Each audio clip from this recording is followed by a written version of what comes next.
우리의 삶이 어떠한 삶의 과정, 목표 아니면 우리가 살아가는 어떤 삶의 자리로 나아갈 때에는 반드시 어떤 단계들을 거치게 되는 것 같습니다.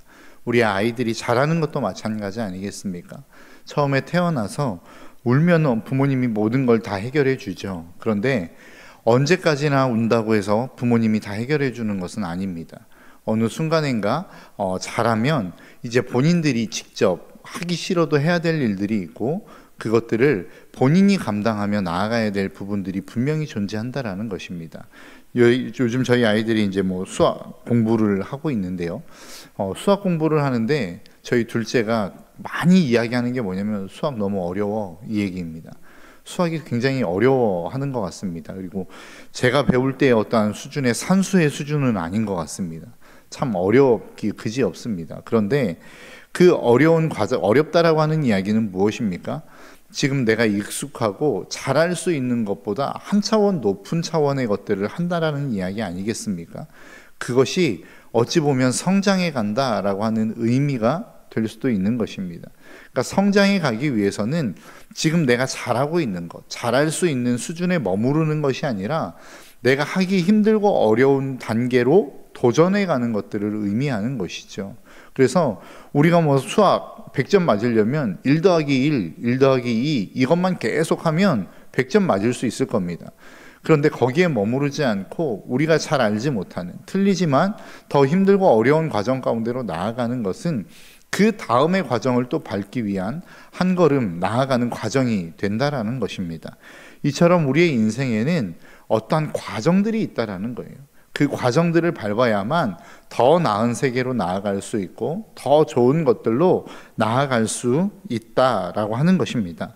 그것은 어떠한 성장의 과정뿐만 아닌 우리가 죄악을 회개하는 과정에도 동일한 것 같습니다. 우리가 어떠한 죄악 가운데 거하고 있어요. 문제가 있어요. 아픔이 있어요.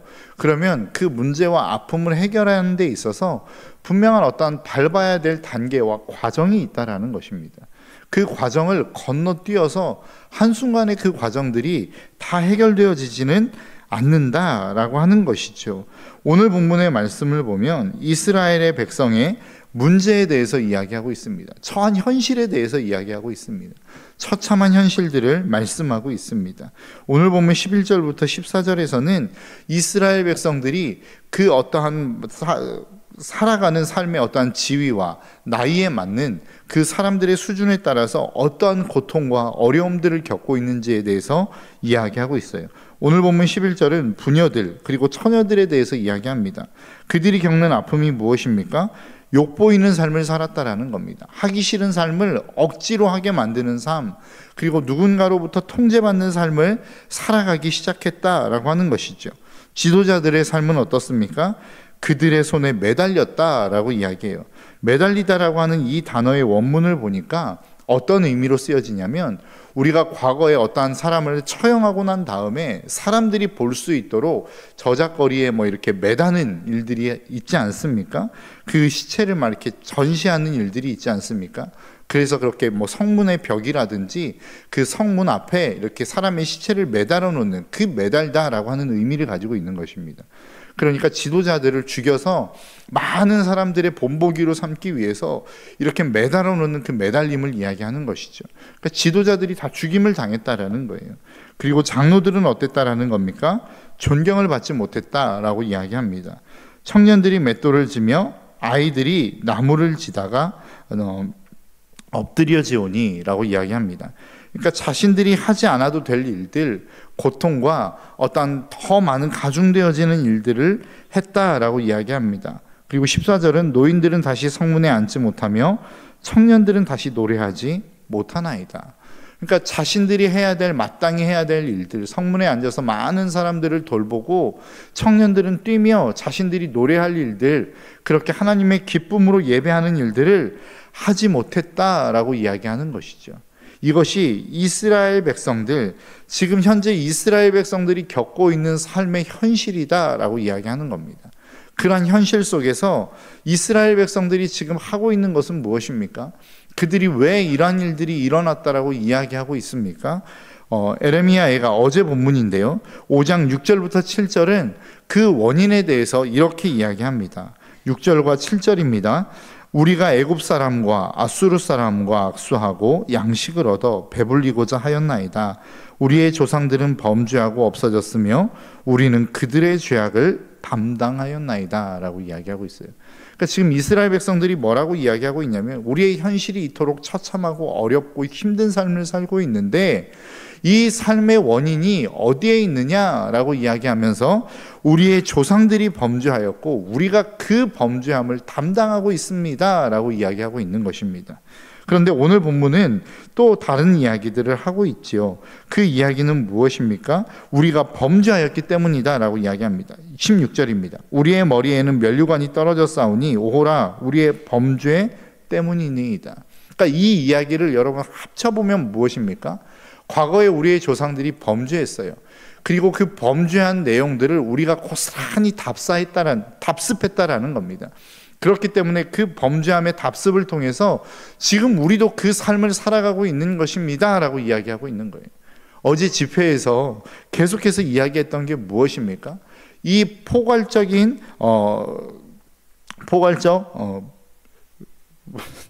죄송합니다. 갑자기 이름이 생각이 안 나네요. 예.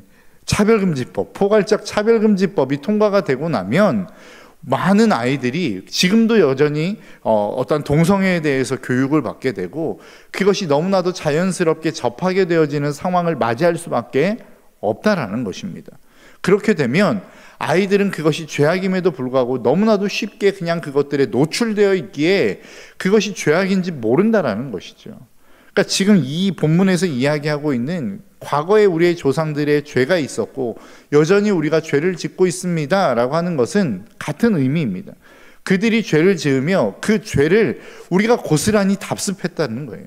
그것이 아무렇지 않게 그것들을 받아들이게 되었다라는 것입니다.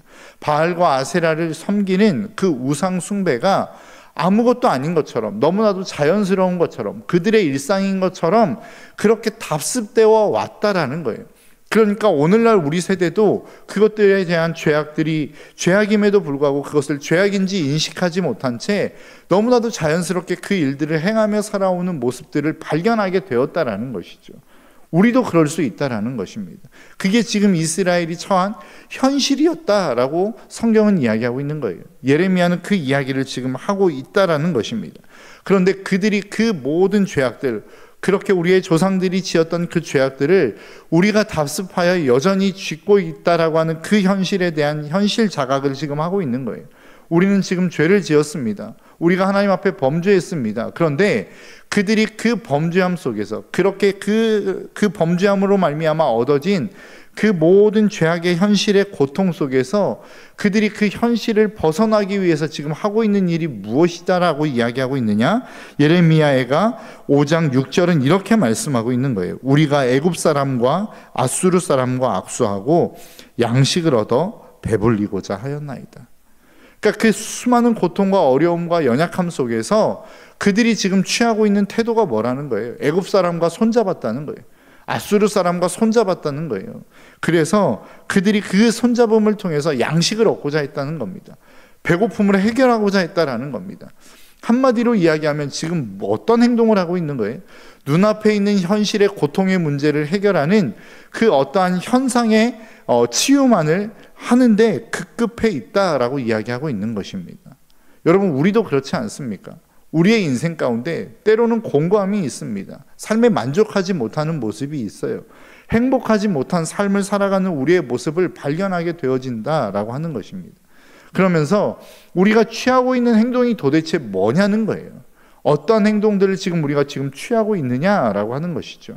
하나님이 우리의 범죄함으로 말미암아 우리의 삶 가운데 징계의 채찍을 드실 수 있습니다.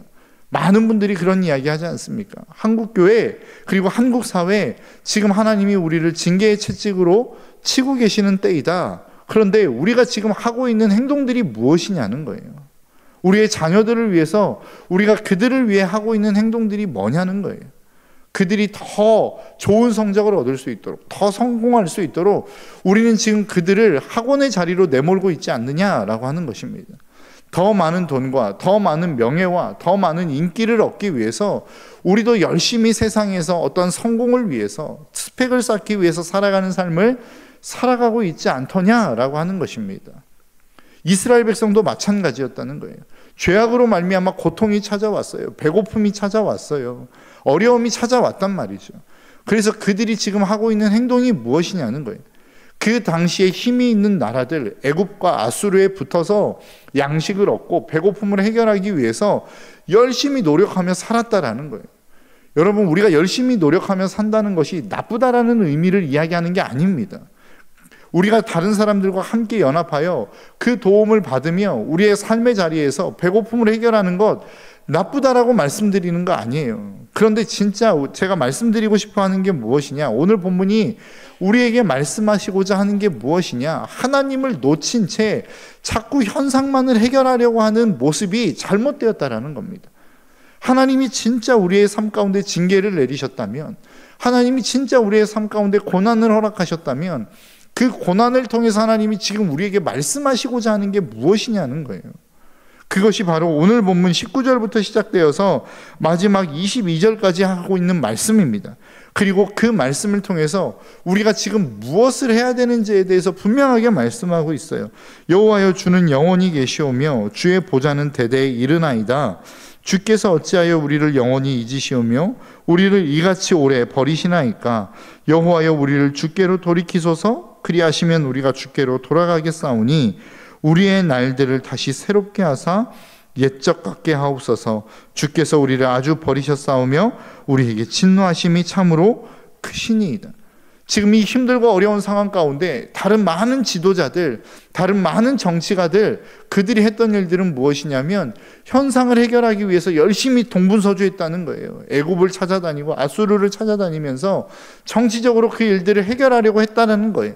그런데 지금 예레미야가 하고 있는 것은 무엇입니까? 하나님을 붙드는 일들을 하고 있다는 거예요. 우리가 하나님 앞에 범죄했습니다. 우리가 하나님 앞에 범죄함으로 말미암아 지금 이 일들이 일어나고 있는 것입니다. 그래서 우리가 다시 하나님께로 돌아가고 싶습니다. 우리가 돌이킬 수 있도록 도와주십시오라고 지금 예레미야는 하나님 앞에 간구하고 있는 거란 말이죠. 저는 오늘날 한국교회가 해야 될 일들이 이러한 일들이라고 생각합니다. 현상이 지금 안 좋아지고 있어요. 위기라고 이야기하고 있어요. 누구나가 다 봤을 때 한국 사회에 왜 이렇게 돌아가고 있느냐라고 이야기할 수밖에 없을 정도로 한국 사회는 지금 어려움 가운데 처해 있습니다. 그리고 그 어려움들이 나아지지 않을 것 같은 그 모습으로 계속해서 더 나아가고 있는 모습들을 보고 있어요. 그래서 우리는 지금 뭐라고 이야기합니까? 정치가를 바꿔야 돼. 어떤 경제를 살리기 위해서 경제의 체계를 바꿔야 돼. 그 이야기 틀린 것 아니라는 거죠. 잘못됐다라고 말씀드리는 게 아닙니다. 그러나 진짜 본질적인 게 무엇이냐라고 하는 겁니다. 한국 사회가 하나님께로 돌이켜야 된다라는 것이죠. 하나님의 얼굴을 바라볼 수 있어야 된다라는 거예요. 교회조차도 끊임없이 모든 책임과 모든 상황을 현실로, 그리고 어떠한 현실적인 정치로 풀어가려고 하는 이 모습 속에서 헤어나와 진짜 하나님이 우리에게 요구하는 게 무엇인지를 바라볼 수 있는 믿음의 눈이 열려야 된다는 것입니다. 이게 오늘날 하나님께서 저와 여러분들에게 요구하시는 모습이 아닌가라고 하는 생각을 해봐요. 저와 여러분들의 삶 가운데 이러한 믿음의 눈이 열려 그 하나님께로 우리의 삶을 돌이킬 수 있는 이 놀라운 축복이 저와 여러분들의 삶 속에 풍성하게 넘쳐날 수 있기를 주님의 이름으로 축복합니다. 신앙생활을 해가면 해갈수록 제 마음 가운데 끊임없이 깨달아지는 것, 과거에는 진짜 예수 그리스도만을 믿으면 거기에서 우리의 삶의 모든 문제가 해결되나라고 하는 의문점이 있었어요. 내가 예수 그리스도 앞으로 나아가 믿음 생활하면 그 하나님이 우리의 먹고 사는 문제를 진짜로 해결해 주실까? 우리의 성적을 해결해 주실까? 우리의 자녀들의 앞길을 해결해 주실까라고 하는 의문이 있었단 말이에요. 그런데 진짜 그 신앙생활의 연수가 더해가면 더해갈수록, 그 하나님의 은혜가 내 마음 가운데 쌓여가면 쌓여갈수록, 그 하나님을 알아가면 알아갈수록 내리는 결론은 무엇이냐면 그 하나님 한 분만 붙들고 있으면 하나님이 모든 것 다 해결해 주신다는 거예요. 여러분, 우리가 하나님의 은혜를 받으면 우리가 우리의 삶의 자리에서 그냥 머물러 있는 게 아니라는 거예요. 우리의 삶이 그냥 그 자리에 머물러 있는 게 아니라는 것이죠. 수요 예배를 통해서 유병진 목사님을 통해 우리에게 말씀해 주셨던 게 뭐예요? 하나님이 변화산 속에서 정말로 그 새 제자를 그곳에서 하나님이 만나 주신 것 아닙니까? 영광스러운 그 보좌를 경험하게 해주신 거 아니에요? 그리고 난 다음에 해야 되는 일은 뭐예요? 내려가라는 것입니다. 우리가 하나님을 만나면, 그 진짜로 그 하나님을 경험하면 우리가 교회 안에 머물러 있는 것으로 끝나지 않는다는 거예요. 하나님이 우리에게 사명을 주신다는 겁니다. 우리가 무엇을 해야 될지를 알려주신다는 거예요. 우리의 자녀들이 진짜 하나님을 만나면 교회 안에서 놀고 먹는 것으로 끝나지 않는다는 거예요. 그들이 왜 이 땅 가운데 존재해야 되는지에 대한 분명한 사명이 그들의 삶 가운데 주어지기 때문에 공부하는 자리로 간다라는 거예요. 여러분, 단기 선교 갔다 와서, 필리핀 단기 선교를 청소년들이 갔다 와서 그 일어난 변화들이 무엇입니까? 엄청난 은혜를 받았죠. 그 선교 보고를 통해서 아이들이 어떤 은혜를 받았는지를 우리는 보고 받았습니다. 그런데 거기에서 끝나지 않아요. 아이들이 5층에 모여서 끊임없이 공부하는 일들을 합니다. 막 성적이 좋아지는 일들이 일어나고 있다고요. 여러분, 이것이 믿음 안에서 은혜 받은 아이들에게 일어나는 변화와 회복이라고 저는 생각합니다. 은혜 받으면 아이들이 은혜 받은 것으로 끝나지 않아요. 교회 안에서 그냥 날마다 놀고 그냥 자기들 즐기는 것으로 끝나는 것처럼 보여지지만, 그렇게 은혜를 받으면 자기 안에 분명한 사명이 생긴다고요. 왜 공부해야 되는지에 대한 이유가 발견된다고요. 왜 열심히 살아야 되는지에 대한 이유가 그들의 삶 가운데 분명해지는 것입니다. 그러니까 더 열심히 일하게 되어 있고 더 열심히 공부하게 되어 있단 말이에요. 이것이 예수 그리스도를 믿는 사람들의 삶의 모습이란 말입니다. 그래서 은혜 받으면 그들의 삶을 하나님이 책임지신다는 것은 아무것도 하지 않아도 하나님이 모든 쓸 것들을 공급해 주신다라는 의미가 아니라, 그들이 은혜 받으면 진짜 무엇을 위해서 삶을 살아야 되는지, 무엇을 위해서 그들의 시간을 투자해야 되는지, 무엇을 위해서 그들의 삶을 헌신해야 되는지가 보인다는 거예요. 그렇기 때문에 다른 사람들보다 더 열심히 사는 것이고 다른 사람들보다 더 최선을 다해서 사는 거예요. 그러니까 더 위대해질 수밖에 없는 것이라는 겁니다. 이게 은혜 받은 사람들의 삶이에요. 그렇기 때문에 예수를 만나면 그 만나는 것이 전부라는 겁니다. 하나님이 그 인생 책임진다는 겁니다. 그 인생을 회복시킨다는 거예요. 여러분, 우리가 그래서 하나님께로 우리의 삶을 돌이켜야 되는 이유는 여기에 있는 것입니다. 저와 여러분들의 삶이 그렇게 하나님 앞에 우리의 삶을 돌이키는 믿음의 삶이 되시기를 주님의 이름으로 축복합니다. 여러분, 하나님 만나면 그 하나님을 우리의 삶 가운데 주인으로 진짜 모실 수 있으면 인생 끝나는 거예요. 더 이상 생각할 필요 없어요. 그것이 전부라는 겁니다. 저와 여러분들의 삶이 그런 삶이 되기를 소망하며 우리의 자녀들의 삶이 그러한 삶이 되시기를 주님의 이름으로 축복합니다. 여러분, 이 일들을 위해서 기도해 주십시오. 여러분, 다른 것 기도하지 마시고 하나님, 우리의 자녀들이 주님 앞으로 돌아가게 하여 주십시오. 우리의 자녀들이 그 하나님을 만나게 해 주십시오. 하나님, 내가 주님 앞으로 돌아가기를 원합니다.